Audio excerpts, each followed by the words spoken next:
Salut à tous, aujourd'hui je vais vous montrer comment activer et désactiver le bouton PayPal sur vos fiches produits Shopify avec Fastlane. D'ailleurs c'est un sujet qui a été évoqué à plusieurs reprises dans le groupe Fastlane et c'est pour cette raison qu'on a décidé de préintégrer cette fonctionnalité. Et je vais également profiter de cette vidéo pour vous parler rapidement de l'importance de PayPal pour votre boutique, que vous fassiez du dropshipping et ou encore plus globalement du e-commerce. Donc c'est parti, je vous montre ça tout de suite.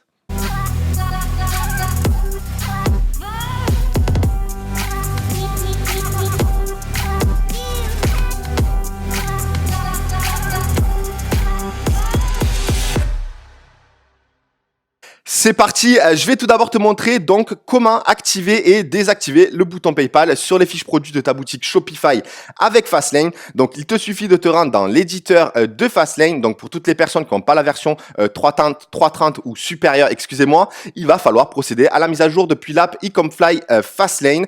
Ensuite, donc depuis l'éditeur de Fastlane, vous vous rendez dans Theme Settings, dans Carte et enfin tout en bas, vous allez pouvoir activer le bouton PayPal sur les fiches produits de votre boutique. Donc voilà, ça va s'afficher comme vous pouvez le visualiser à votre écran avec un bouton en dessous de celui de l'Add to Cart avec acheter avec PayPal avec un lien également de plus de moyens de paiement. Donc pour toutes les personnes qui utilisent ce bouton, moi j'ai désactivé paiement sécurisé parce que ça faisait trop lourd, mais uniquement dans ce cas-ci. Aussi, sachez que dans certaines configurations et certains navigateurs, notamment celui du navigateur privé, le bouton PayPal où il est indiqué acheter avec PayPal se transforme à acheter maintenant. Donc le prospect ne peut pas régler directement via ce bouton. Il est redirigé vers le checkout, mais voilà, ce bouton est totalement contrôlé de leur côté. Nous, on n'a aucune main là-dessus. Donc nous, ce qu'on a pu faire, c'est juste mettre un custom, on va dire, on a mis une couleur sur le background, on a laissé ce jaune lorsqu'il y a indiqué acheter maintenant.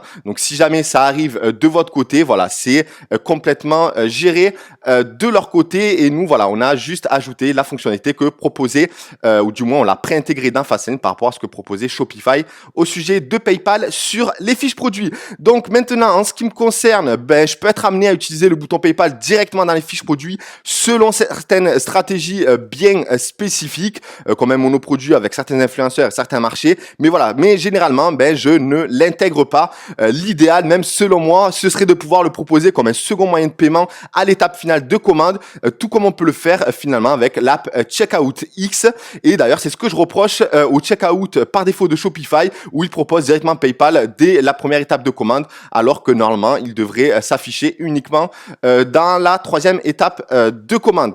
Ensuite, aujourd'hui, au sujet de PayPal globalement, selon moi, il est inconcevable de ne pas proposer cette solution de paiement.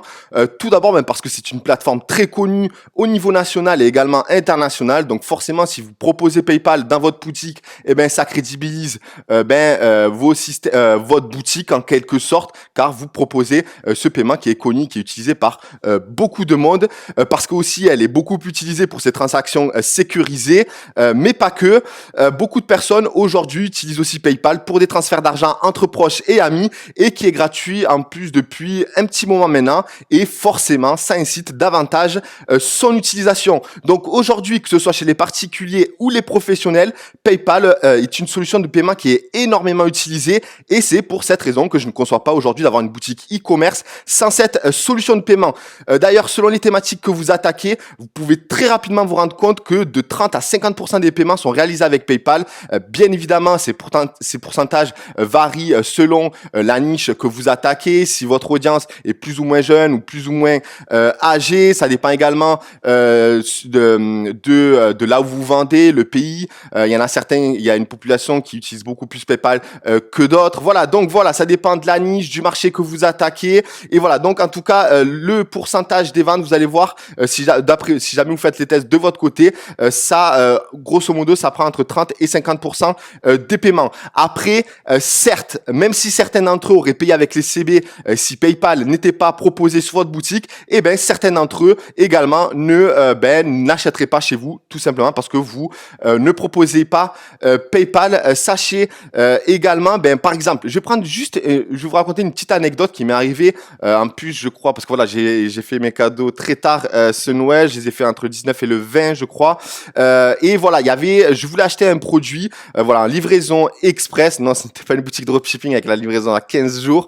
Voilà, donc ce produit, cette première boutique que j'avais visitée ne proposait pas PayPal. Et franchement, c'était une problématique pour moi car je voulais utiliser un de mes comptes PayPal pour régler cet achat. Je suis allé donc voir d'autres boutiques, d'autres détaillants qui proposaient ce même produit avec la même livraison express et qui de leur côté proposaient PayPal. Et j'ai décidé de réaliser cette commande sur la seconde boutique que j'ai visitée et j'ai donc utilisé PayPal. Donc forcément, la première boutique sur laquelle j'ai atterri, je n'ai pas effectué ma commande chez eux. Bon, après, je fais pas mon cas d'une généralité, mais j'imagine qu'il y en a beaucoup qui sont dans mon cas, que ce soit des particuliers, encore des professionnels qui veulent utiliser uniquement leur compte PayPal pour procéder à des achats et surtout lorsqu'il y a des problèmes de commande, ils savent très bien qu'ils peuvent être remboursés avec PayPal, même s'ils protègent de plus en plus les acheteurs selon bien évidemment les informations que vous leur communiquez. Donc pour moi, clairement, il n'y a aucun doute à proposer ce système de paiement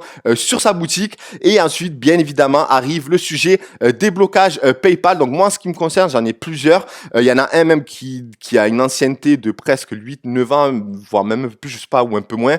Voilà, avec lequel je fais uniquement du e-commerce avec du stock, etc. Donc forcément, la livraison est rapide et normalement, le produit devrait être de qualité puisqu'étant donné que j'achète un stock et que j'investis pas mal dedans. Mais voilà, pour toutes les personnes qui font du drop et qui ont par exemple un compte neuf, voilà, communiquer régulièrement avec PayPal. Déjà, lorsque vous enregistrez un compte, communiquer l'intégralité de vos données d'entreprise directement à PayPal. Il faut que ces données soient corrélées à celles qui sont mentionnées dans les mentions légales.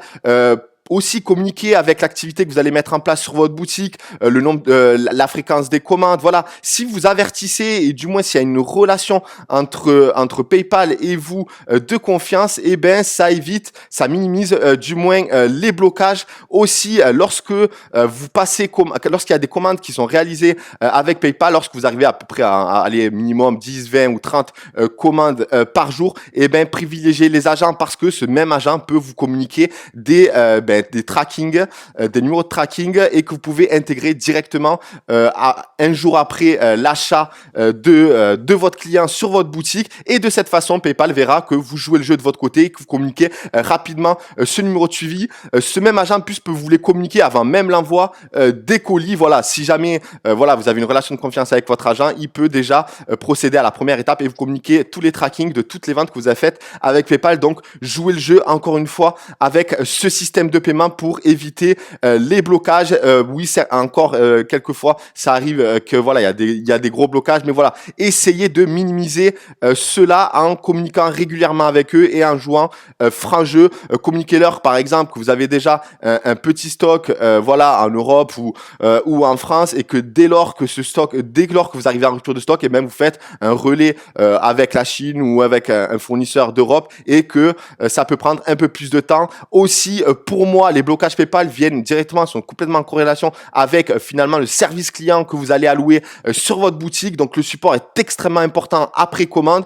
Par exemple, préparer un flow après commande. Le premier ou le deuxième jour, voilà, on est en train de préparer votre commande. Ne vous inquiétez pas, il va bientôt être expédié de notre entrepôt. C'est vrai que voilà, on a un gros flux de commandes. Voilà, expliquer avec les phrases marketing qu'il faut en fonction de votre produit et de votre audience. Ensuite, préparer un autre mail. Voilà, le produit est bien parti de notre entrepôt. Nous sommes vraiment désolés du retard. Par exemple, vous pouvez vous proposer un bon de réduction sur le prochain achat sur votre boutique. Et en plus, ça vous permet d'augmenter le chiffre d'affaires de votre boutique et surtout d'instaurer une relation de confiance avec votre client. Voilà, essayez de le tenir au courant le plus souvent possible pour qu'il ne se pose pas la question putain elle en est où ma commande. Donc voilà, essayez de jouer le jeu et de faire un travail professionnel. Si vous faites tout bien, que ce soit en ce qui concerne le SAV, le support, les flows de mail que vous préparez après commande et si vous communiquez régulièrement avec PayPal, normalement vous devrez vraiment minimiser les risques